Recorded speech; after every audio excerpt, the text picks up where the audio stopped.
So remember, I said a couple days ago when we began the book of Numbers that in Hebrew this book is called In the Wilderness. And that's because the Israelites are in the wilderness. They're journeying between Egypt and the Promised Land. They spend most of these years, about 40 years, in an area known as Kadesh Barnea, and they're going into land that people are living in. They're not going into open space. There are people living there. And just because the Israelites are saying, "Oh, God's giving us this land," well, just like if people started landing on the shores of Cape Cod and knocking on your door and said, "Guess what? God told us God is giving us the land that you live on and where you reside and where you've invested your time and your life and your money." How would you feel if someone just showed up on your doorstep and said, "God's giving us your land, I guess you better leave"? Well, that's how the Canaanites and the other people in the land felt. And as the Israelites are coming forward, they send spies, 12 leaders, a leader from every tribe, to go and to spy out the land and to scope out the situation. And one of those is Caleb.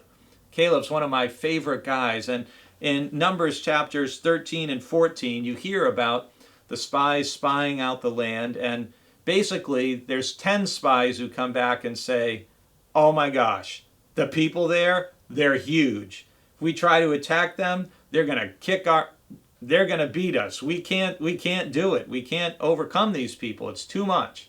And there's only two leaders who say, "God's with us. We can do it. We can take them with God's help." And those two leaders are Joshua and Caleb.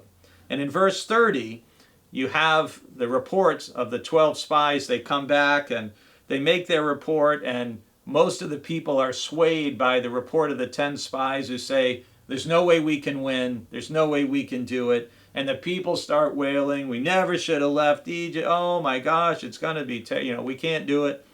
And it says in verse 30, "But Caleb quieted the people before Moses and said, 'Let us go up at once and occupy it, for we are well able to overcome it.'"